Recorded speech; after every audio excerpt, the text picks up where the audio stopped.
Good afternoon, everyone. My name is Leanne Briggs, and I'll be your moderator for today. This online caregiver support group is being brought to you by the Caregiver Foundation.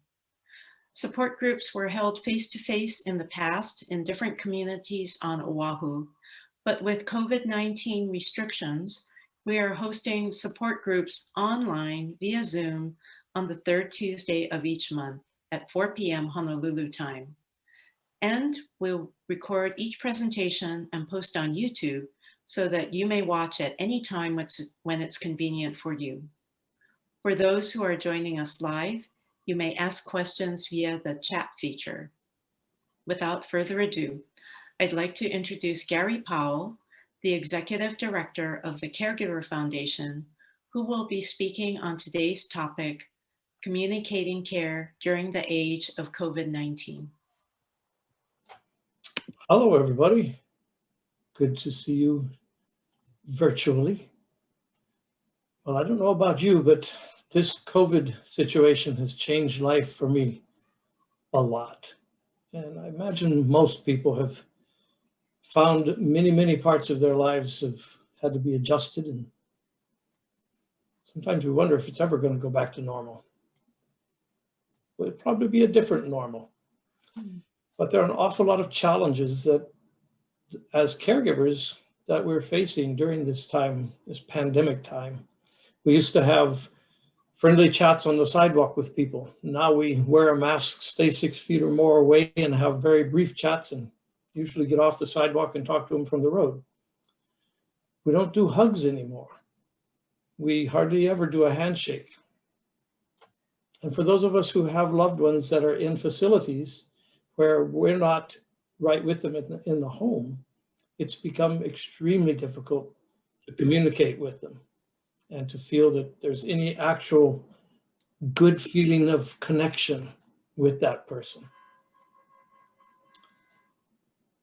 Sometimes, even when we have someone maybe living with us or someone that we can go visit, it can be very challenging to communicate in a way that is effective to them.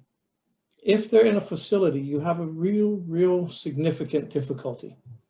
One of the things that I find all the time is people will say, I can't hear you, even on a video chat, even if they're using a telephone.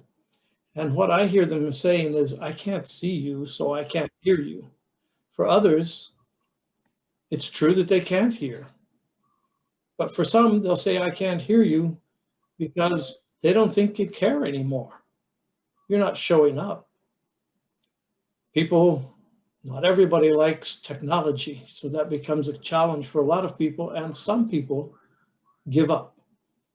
We've been trying to use a number of iPads with some of our clients throughout the island, and what we've discovered is that if the caregiver who is in the home with them uses the iPad for them, it works out pretty well. But if they hand it to the client who has to then try to figure out how to use it, they just put it down and give up. So that makes communication essentially impossible. But there are the standard things that we do try to use. Telephone, that's the old standby. There's, of course, email for those who have email.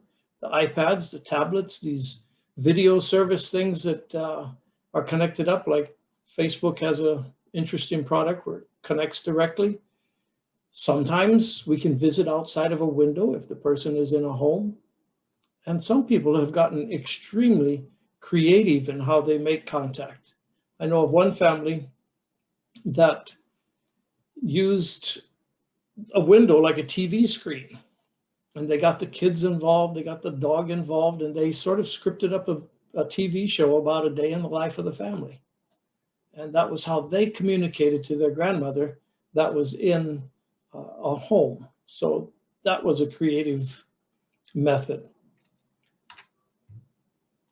The phone is really good, but if you're going to use the phone, be sure to identify yourself.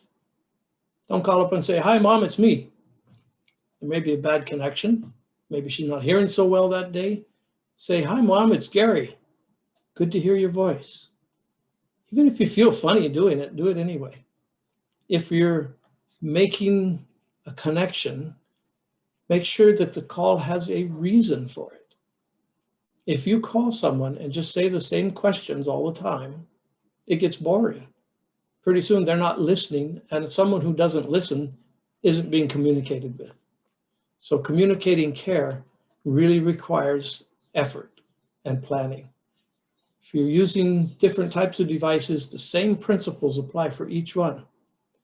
Remember, if you make a promise when you're on a call with someone, be sure to keep that promise. I'll call you, you better call. It's very important. But let's talk about some practical ways of connecting when you're not able to connect face-to-face in the same home. One of the first things, if you're using a video service or FaceTime or any of those things where your face is coming across to a screen in front of your loved ones, be sure that you're talking right into the lens. Look them right in the eye. It's the only way that they're going to feel that you're really talking to them individually. Now, I have to look at some notes, so I can't do that constantly. If you're far away, you become much harder to see, and a person with failing eyesight might not get the idea of exactly who you are. So be in a reasonable proximity to your video and look at it, talk to them.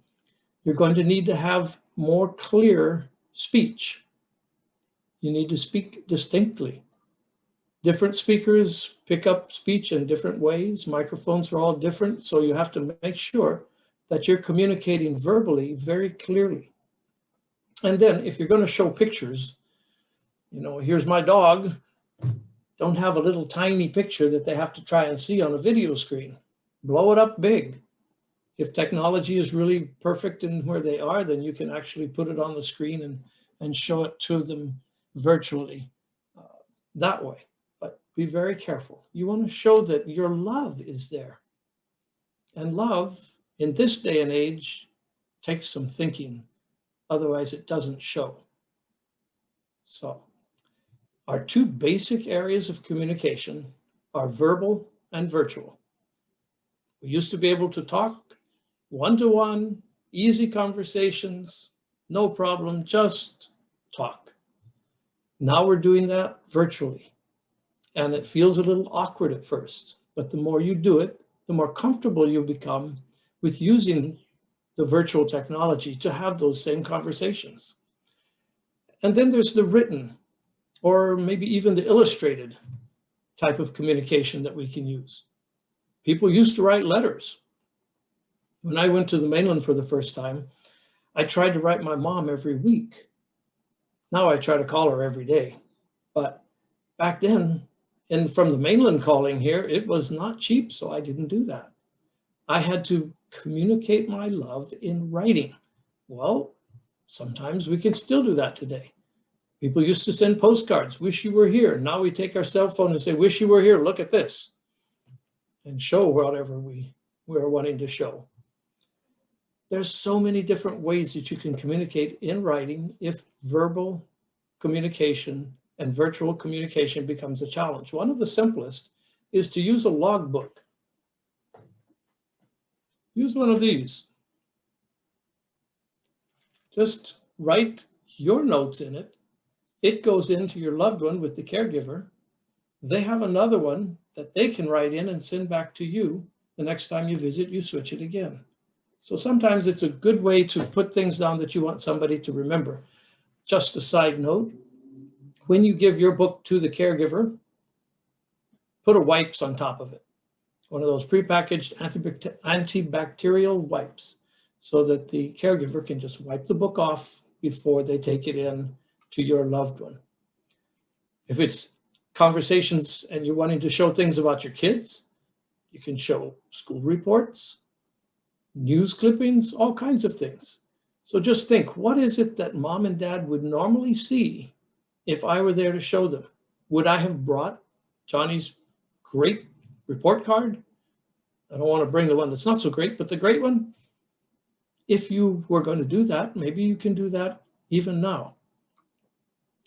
So if you can see something and you're trying to communicate it, you have to make sure that the person you're communicating with can see that same item. That's why I said small photographs are not good, big ones. If it's Johnny's report card, you're going to need to put Johnny's report card right up to the lens so they can actually see it. So just think about making it possible for your loved one to see the same things that you're seeing and that they're able to hear what you're saying so very clearly. So let's talk a little bit about telephone.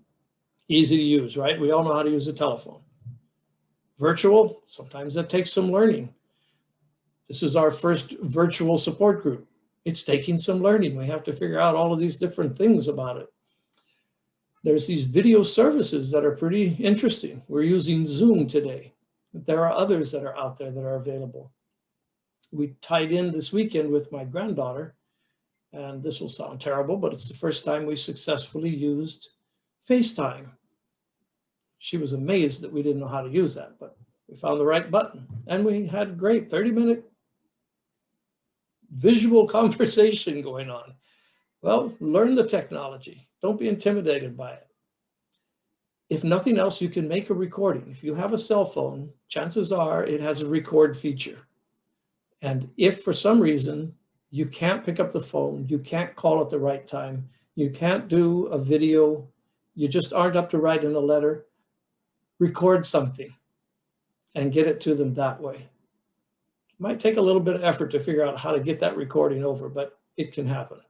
So think about creative things that you can do, but be really sure that you're communicating in a clear, efficient, and obvious manner, because you want to show how much you care. You don't want to show off technique as much as how much you care. And that has to come through very clearly. I mentioned a little while ago that if you're going to send something in writing, if you're going to call somebody on the phone, you need to identify yourself. Same thing with whatever's written. I had a note come across my desk today with nobody's name on it. I had no idea what client it was for or which person in the office gave me the note. You don't want to do that with your loved one. Make sure you sign your letter, you sign your notes, and address it. Hi, Mom. Not just, I went to the mall today, write it all, okay? Make it personal, make it personal. If you're visiting from outside, you can use a whiteboard. If you have writing like I have someone else do the writing for you. Mine is somewhat unintelligible, I'm told. Letters are good, cards are good. My wife makes these beautiful handmade cards for all different occasions. You can get creative and do something like that and send it.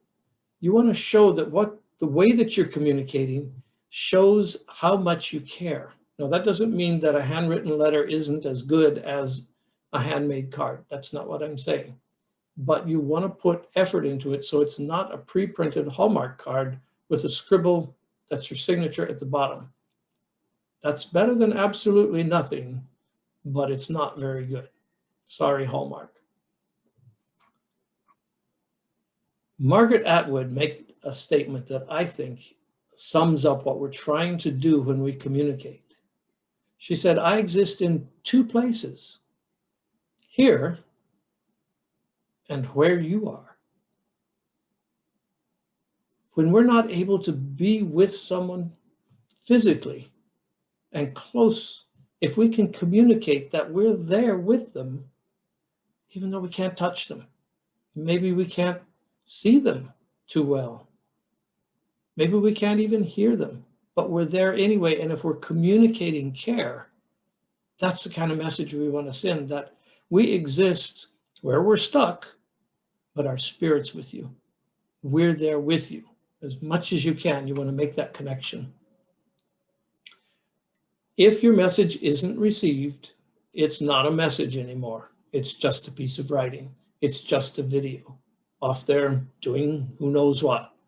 You have to make sure that your message is received. So you have to be seen. You got to be seen.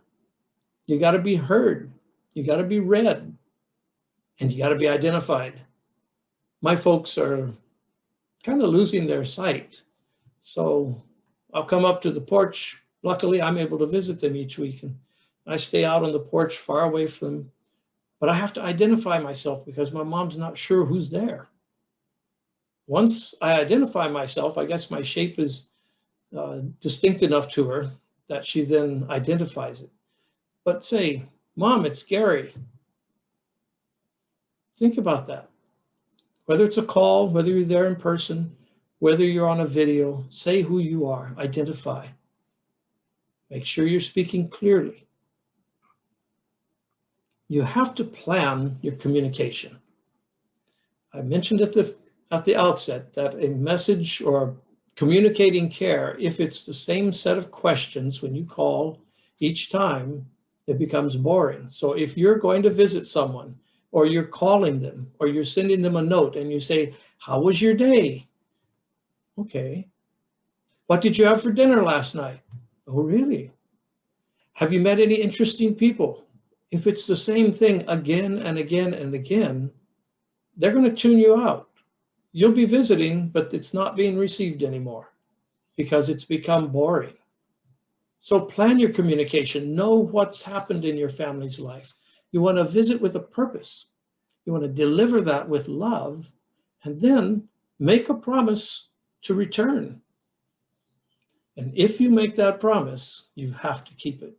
If you tell Mom, I'm going to call you next week, Tuesday at 1:30, and you call at 2:45 on Tuesday, she may have been sitting there waiting at 1:30. So don't do that. That makes it seem like you don't care enough to be on time. You have to be. If you're going to be late, you need to communicate that to the caregiver or to your loved one directly and schedule another time. So visit with a purpose, deliver during that visit with love, and make a promise to return. This is a wonderful day and age. We can involve everybody from anywhere, all over the world. It's incredible. So even though we're talking primarily about Hawaii, you may have a loved one in Nova Scotia or Africa or California. It doesn't matter anymore. You can connect with all of this incredible technology. So don't neglect faraway people, and encourage family members that are far away to use the devices to connect. Get your spouse involved, even if your mom doesn't like your spouse too well. Still, they can pop in and say hi. They don't have to stay around. My grandson popped in yesterday, and I think it was 15 seconds. Oh, hi, Grandma. Bye. Gone again. But that was part of the participating in the communication. So involve people as much as you can in the conversations and in the communication.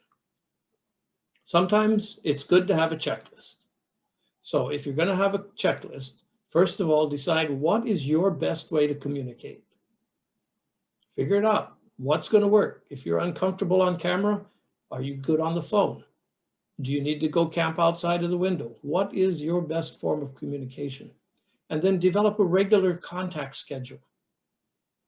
Tuesdays at 1:30, Wednesdays at 4, Friday at 10, whatever it is, but be consistent about it so they can build it into their schedule. Especially important if your loved one has dementia of any type. Dementia responds best to a schedule. So if you can do that, that's the best thing. And then be on time. Show how much you care, be on time. Communicate clearly. So that's just a real quick list to help you look at it. These are just a few thoughts about communicating care in this difficult time that we have. I think it boils down to, do you want to make that connection? Do you want to keep that connection? And if so, are you willing to put the effort and the extra love into making the communication work? So I appreciate being able to share a little bit of that with you. And Leanne, anyone can ask questions, or we can go into the rest of our meeting. There's a few resources there, but feel free always to contact the Caregiver Foundation and ask us if you need any help in anything. We're always happy to try and tie you into a resource or give you some ideas that might help with communication. Thanks.